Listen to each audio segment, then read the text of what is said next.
ओजा नीलकांता ओजा थोकम नीलकांता की ngasi फेयरवेल सेरेमनी नि जयपुर दा ओजा ओइबा के कीर्ति सिंह एमई स्कूल दा ओजा ओइबा ngasi से मागी फेयरवेल नमिनि माकुमे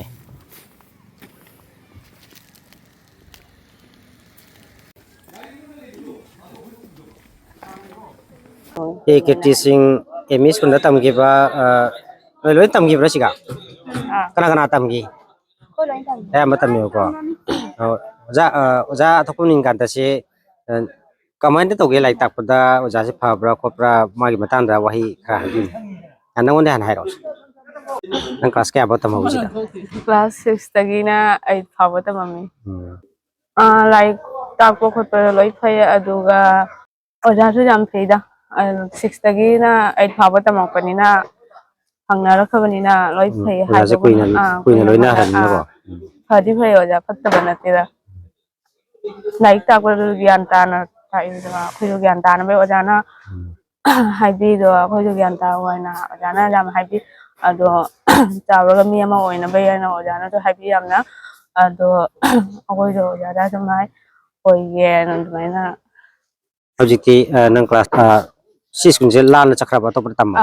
अतुबा स्कूल दा तमे हजि क्लास क्या नो हजि क्लास 12 कारे बको अदो ngasi oja se farewell ni magi thabak loibagi pothaba ido oirodum ngasi dagi ojana samaina thoki base wakhanda kari phobi ओजाना साइन थोक बेजे हाना दे ताकलक पनिना दुजो स्कूल दे तमदबो इजो जाम नुसीदा ओजाबो ना ना से छाना खोना बजाव बदाई थेंगा जारे करी मसाना न जाव से बॉक्सिंग बॉक्सिंग ओ जी करी करी मना गदि फंगले का वांग बदा नसने गुंबा दुम चलाबा अदुदी चत्ते हजि फाबगे हादि ओ का सुम वांगला सुम चकनी हजि फाबगे के चत्ते अगर चरी जामना हिरे सिगैसु हायवा मासे तमगे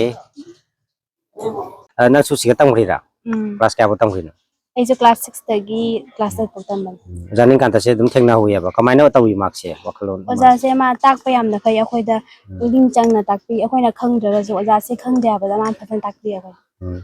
ngasi se oja se bidai pi khidore wakhanda kari phobi याम नुंगाइते वखलदा ओजाना सुमाइना लेरमगा चखिबसे अखोइ सु पुनिंग नुंगाइते नुंगाइते फावे mathangdi kana kana tamgi tamhodro nang parasa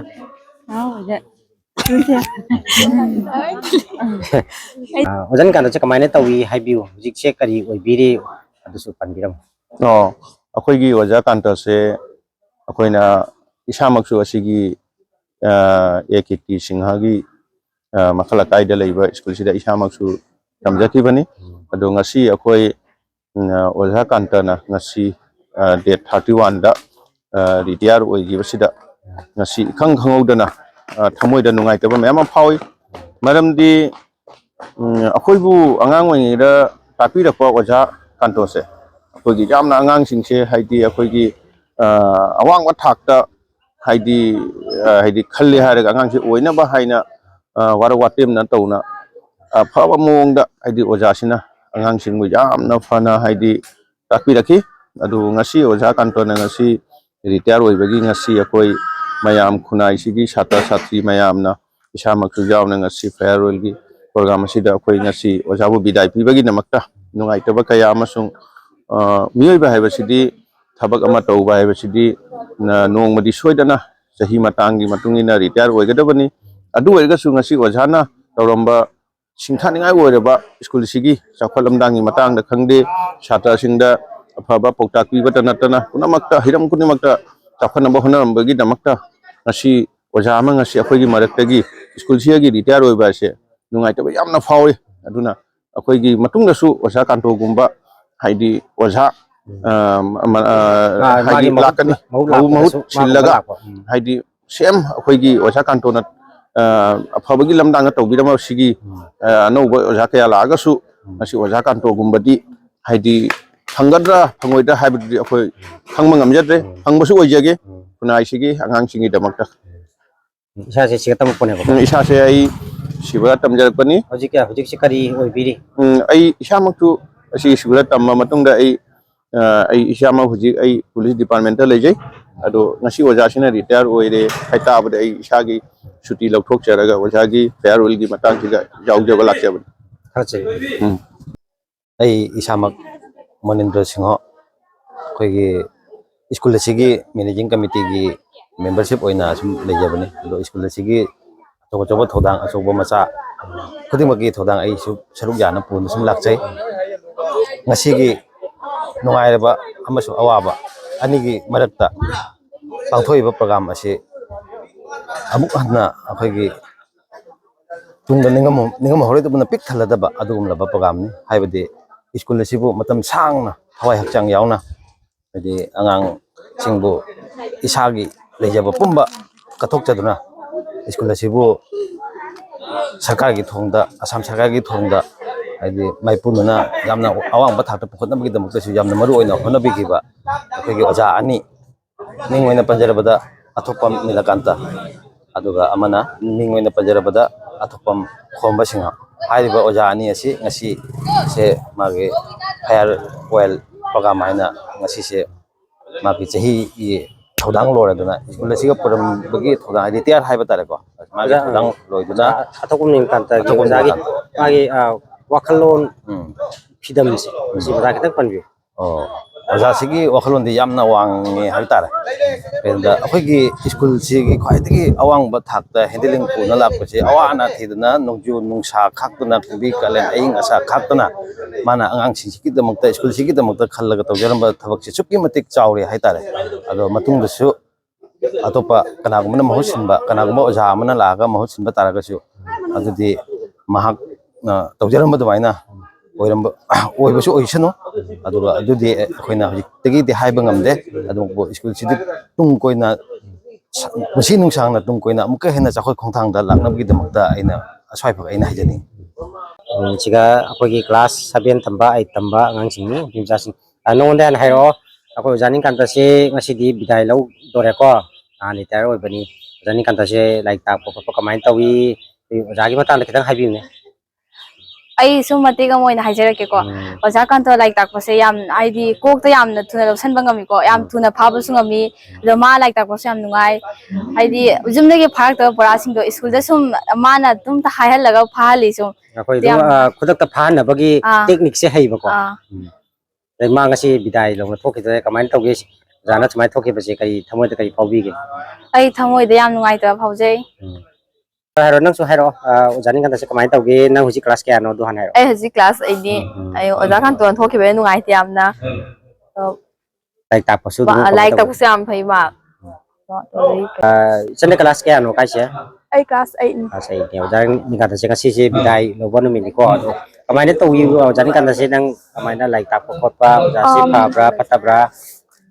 yamna phai ma dak baje sum hai yum da para pitha su yum yau dringai da sum mana dum phale aduraga sum yum da su sum khara hai ke ai doi sum phale ba dum dai dai phan ba gami oi ma tho pi yam sin ngai ti ai di hoi school hang hau lai ne school da oja ni dia lai na nang class kya no hitam se ai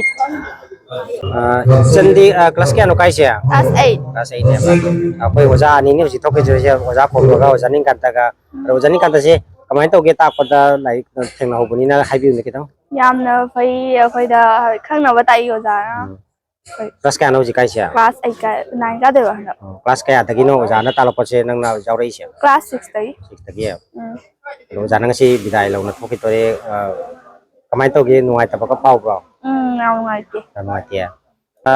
chandi ka class kya no tami se si sumji class 8 ta class 8 ne ba oja ni oja khombaga oja ni kanta ga si thoki tore oja se kamain tawi pha pa khotpa lai takpi bada kai kai sada thena ki nuai ba awa ba kitang tambi oja lai tak le am phai khang da ba ga para yam khangali ke hai lo khang ado ngasi je oja se bidai lo na thoki tore kamai na phaubi ge nuai ta ba ka phau dro dikra class ke no kai se class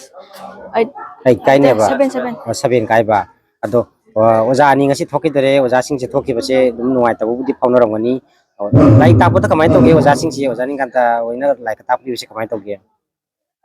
la kan to lai tak pa se am nungai khang na bai tak e di lama su bhap tai pada lagi Janya. Khandwa पुरागा से और school का तुम फाले लगी युम दसु जैसे यामसु फाई Naudi kelas na tamis ya. हाई क्लास 6 का Kelas 6 ni ba. Oja ni ngasi thoke te oja khombaga oja ni kataga. Lai tak pasi kama tau gi oja se pha blo kama tau gi. jam nuai ma tak pada akoi pukning da jam thuna lausin bangami masung parikha matam da udara ba jana kho nali sel lois ba jan Oja se ngasi thoke dore ne ado kama na tau ba wakhan gasi nuai. Chan nuai te. Nuai te ko. Tei di kana hai dori. Naudi kelas kaya no tamis ya. class 6 6 ni ba. Oja ni ngasi thoke dore oja khombaga oja ni kataga. Oja sing se lai tak pata kama tau gi oja ni kata ya na hai biu ne ma. ola ding na lai tak ko ethiopia lo ya dum phale Kelas kasi thoki dore ma je retire hoire. Ado wakhanda kama na phabi ge. wakal jam no kene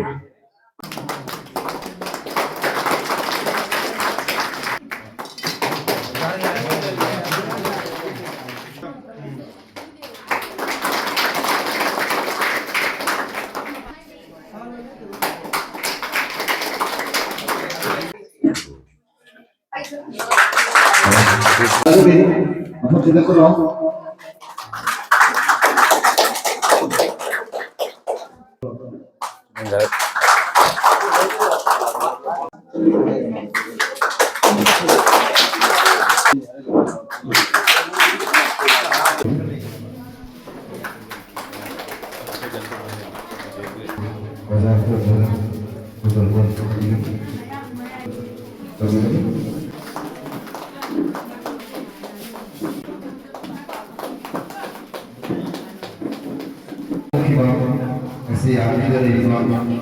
ini imam pun jadi pada ada pun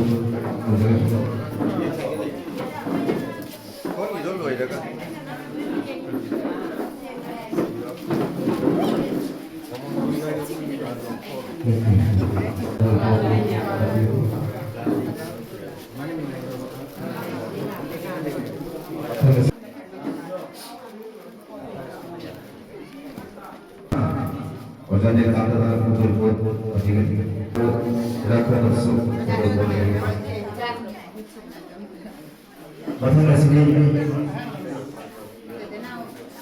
Lina Devina Ekuri Wajahnya kata betul Baca kata Ekuri Yoga Kota Ekuri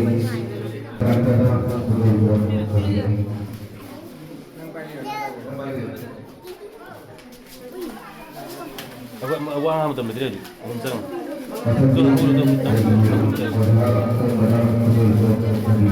Lalu aku main film itu.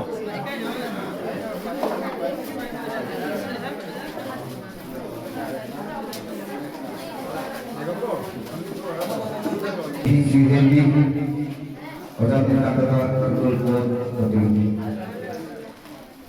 Kata kesenang. Orang berdoa.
Ui, ada lah sila nak pulau ya. Nak pulau ya.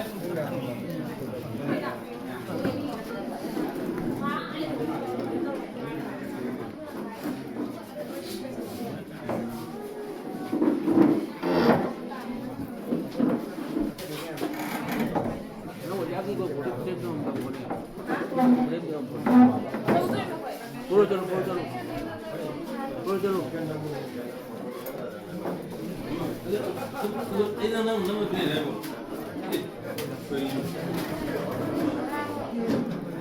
Tadi kudu ini nak video orang kaya. Kalau dah. Ini video.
Nang matang ngale kung ano ba sa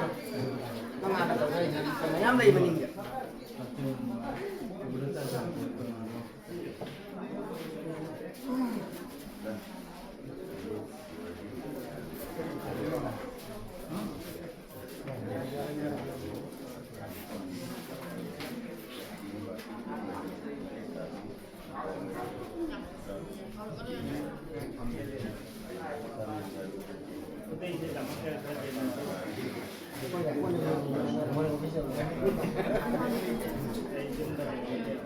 Ngồi ba. Cái gì cái nó ai đây? Nó quen câu đó này, hôm nay đó. Jangan. Sila jangan.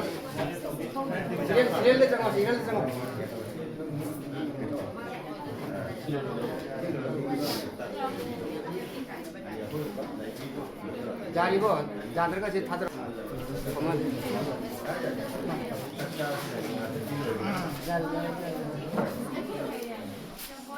Sila ko sila. Kamu rasa kemana? Oi, service itu apa kan? Uno menit kan kan.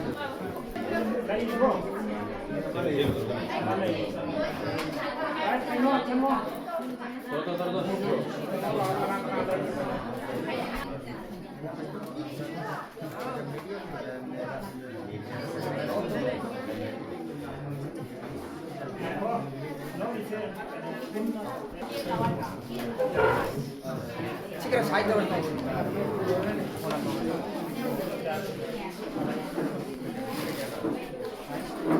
Pulang wani mah.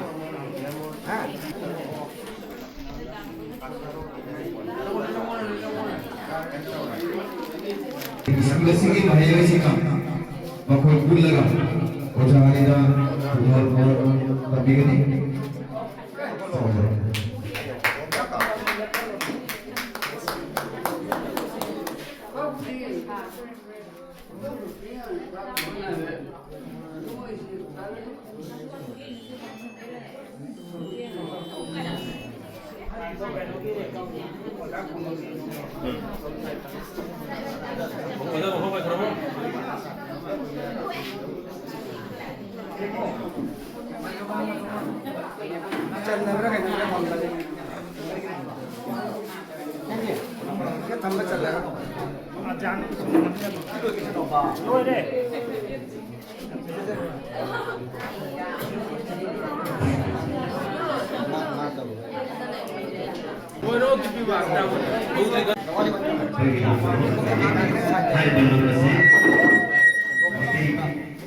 Meeting में कोई अहम ꯑꯁꯤꯅ ꯑꯣꯏꯅ ꯑꯅꯤꯈꯛ ꯑꯩꯈꯣꯏꯒꯤ ꯂꯩꯀꯥꯏ ꯑꯃꯁꯨꯡ ꯃꯈꯜ ꯀꯥꯏꯗ ꯂꯩꯔꯤꯕ ꯑꯦꯜ ꯄꯤ ꯑꯃꯁꯨꯡ ꯑꯦꯝ ꯏ ꯁ꯭ꯀꯨꯜꯒꯤ ꯍꯦꯗ ꯃꯥꯁꯇꯔ ꯑꯅꯤꯗ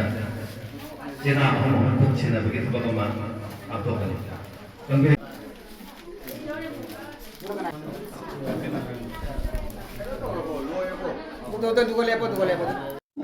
ꯑꯍꯥꯟꯕꯗ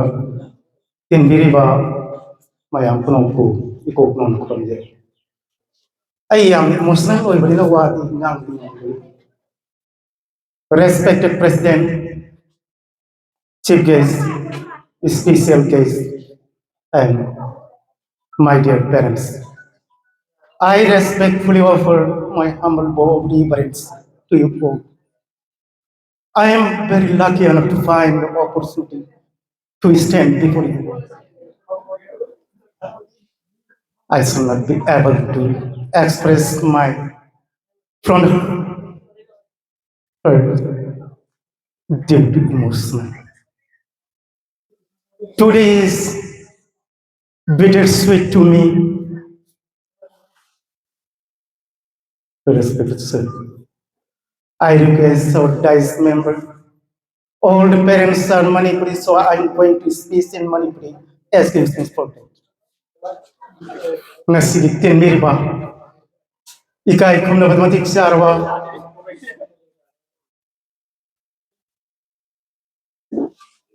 Ojala iguru, nang siraba mahinoisi, punmukpu ikai kumna bukchari. Ay, kajik emotional boy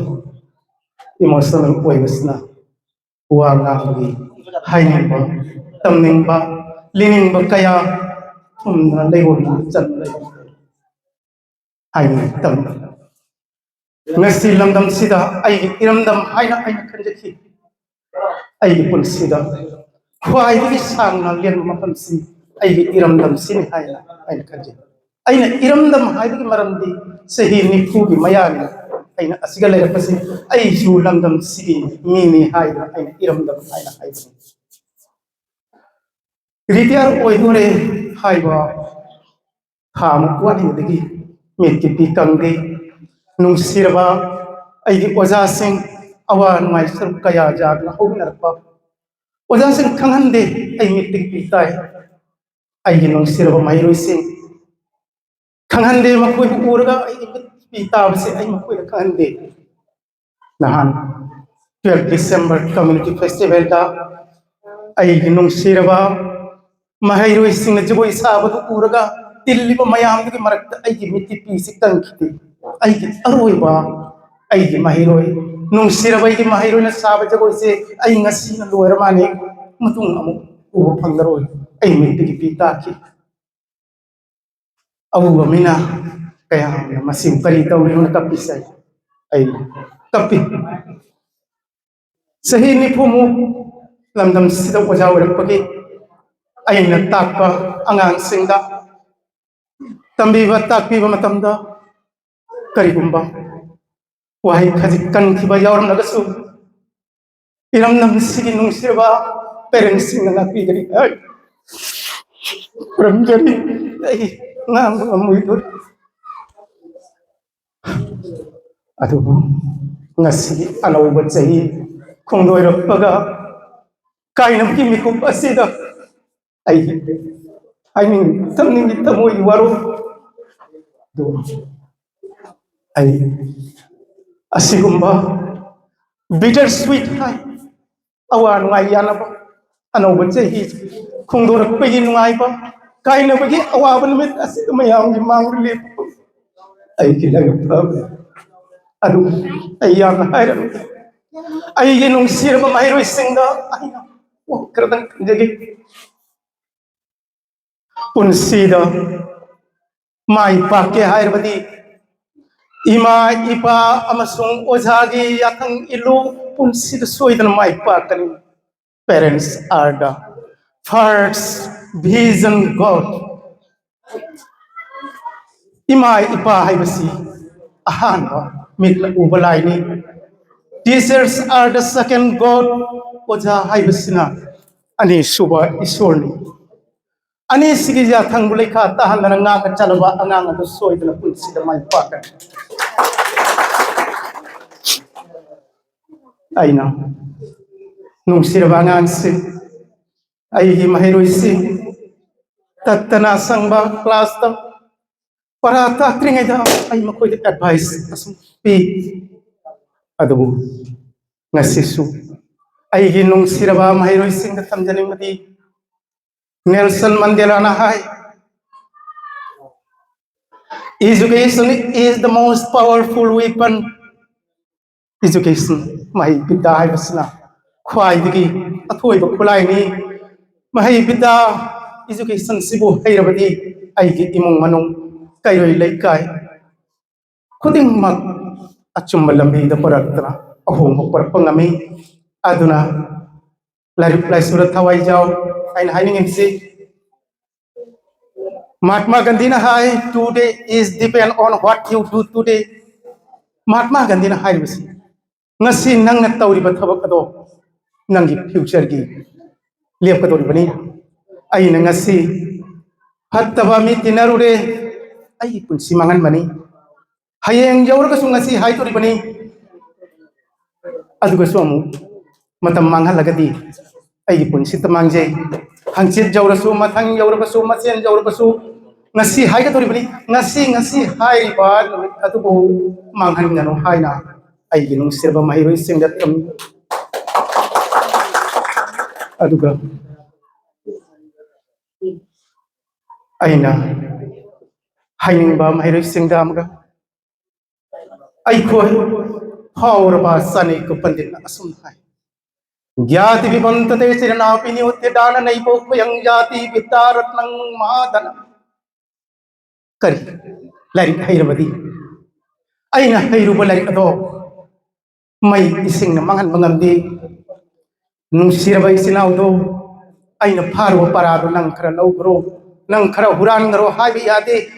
why athoi ba education is the greatest wealth why athoi ba lanni ai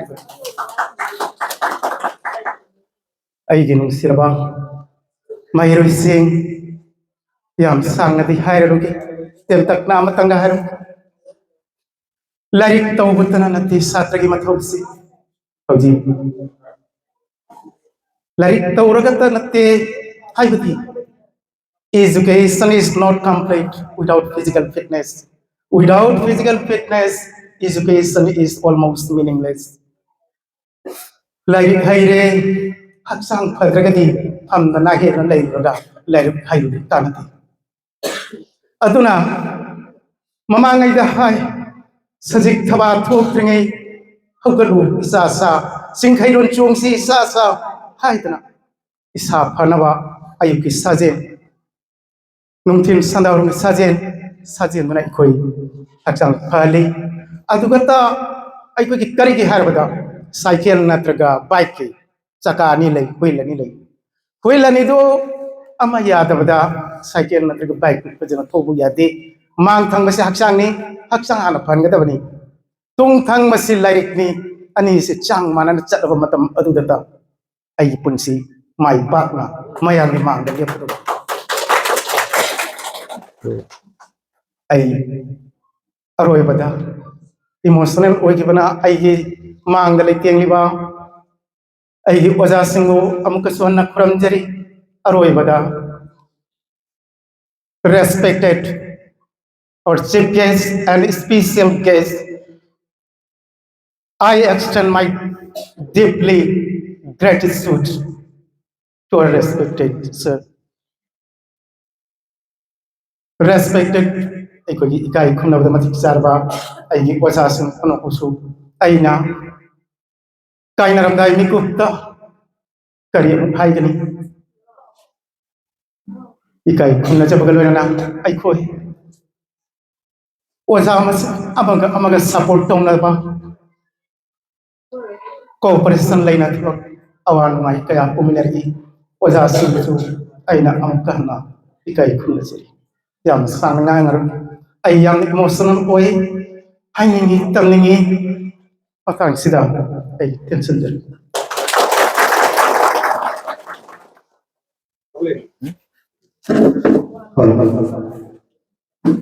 Wajar sekali, lagi kurang